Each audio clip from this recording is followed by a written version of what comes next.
Now stepping to the podium, part owner of the Harry Balsagnas, coming off a huge win in Week 3 of fantasy football season, Andy Kozil.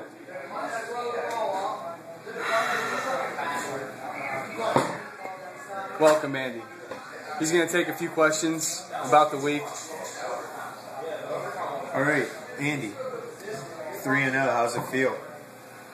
3-0, feels 3-0. There's a lot of season left. Finished the season 3-10. Can also finish the season 13-0. We take it one game at a time, one practice at a time. 3-0 is definitely a good thing in this competitive league. Staudt's league is known as one of the best around. You're 3-0, but there's also one other person who's 3-0, and that is the owner of the fantasy league and owner of the Men's. Who's going to stay undefeated longer and why? Well, that's hard to say. I haven't really seen his roster too much yet. We've been only worrying about our opponent. But from what I've heard, he got a quality team. He got Welker. Welker has been playing great. What do you think about him? 55 points.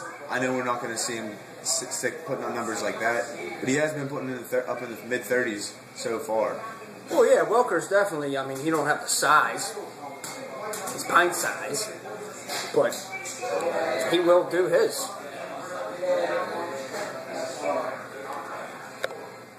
Just back to your team for a minute. Some would say that your running backs aren't the strongest, from top to bottom. For example, Daniel Thomas. He had 20 points, I think, this week. I think maybe 10 last week. What do you see from him going forward? He has been eating away at Reggie Bush's production. Do you see that continuing? Yes, I do. I think he's going to get 20. He's going to be a workhorse. He's going to be a workhorse like a horse that works. Like a Ryan Matthews type? No, more like a who am I looking for here? Jim Staudt type? Oh, yeah. Huh. Interesting. Or Jim Staudt type, 20 to 25 carries a game. Yeah, I like that. Andy, over here. Do you feel like Tom Brady can put up these numbers on a week-in, week-out basis and maybe even break the yard record and his own touchdown record? Yeah. Yeah, I do. Do you see Ocho Cinco as having any effect to him as the season progresses? Non-factor. I don't think. I think he's just in a bad spot right now. He was always in a bad spot. He was in a bad spot whenever he changed his name.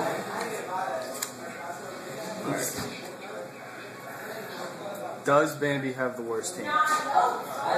Yeah. Will he be the last person to get a win, or will it be Mean Machine? Oh, that's tough. Mean Machine. I haven't seen too much of either of the ball clubs, but from what I've heard, it's going to be a battle. A non-battle. Do you think losing Kenny Britt is the ultimate deciding factor for Mean Machine's season? That was just a Band-Aid on Nellie's eye. That's it. Alright, on a lighter note, in terms of football, maybe not on a lighter note, in terms of team appeal, the Harry Balsagna, the icon picture, I don't like to look at your team because of that picture.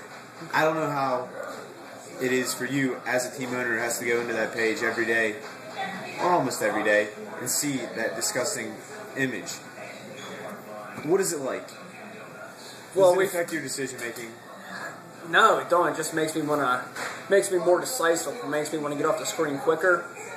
So once it's set, I ain't going back. And I personally myself don't have a computer right now, so my offensive coordinator, he's the one who has to stare at it all day. Who is your offense coordinator? Is it Shane Cherrick? Tarico, yes. Has he been pulling a lot of decisions?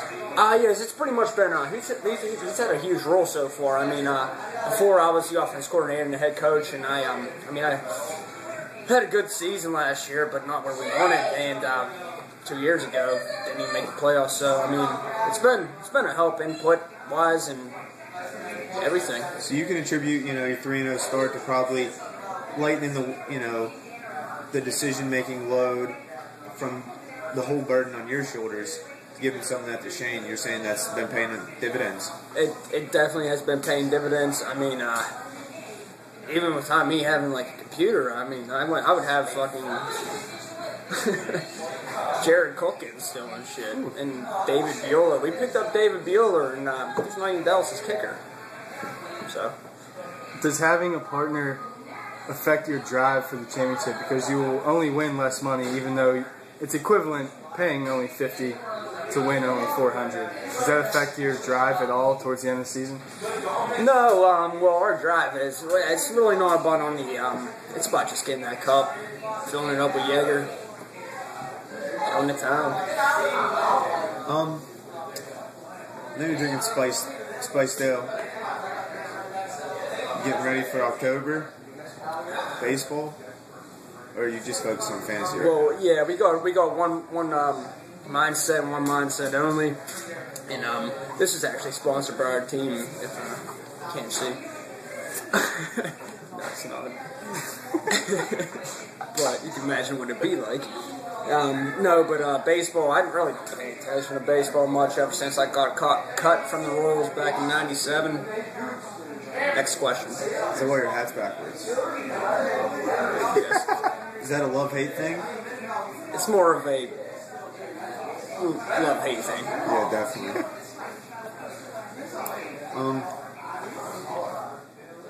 They're not my nuts, no. Just getting that out there. My offensive coordinator thought it was my nuts, and I said no. It's not.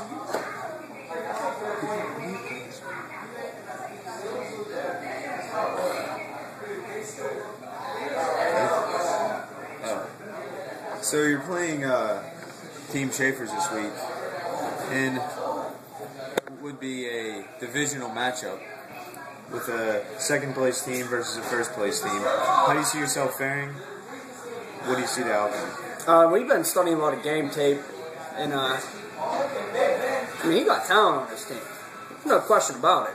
But we're just going to go out there. We're going to play defense. Hopefully Tommy Boy does his thing.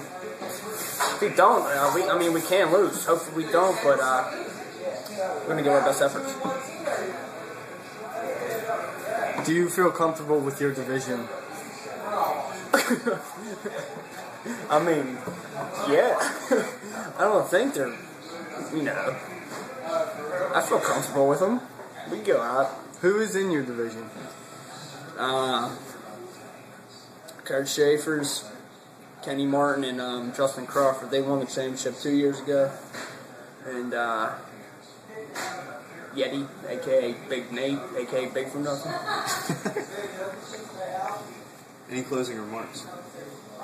Parting words to the children? Yeah.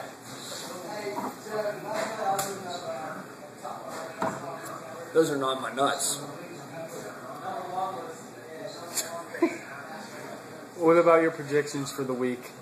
High-low score first.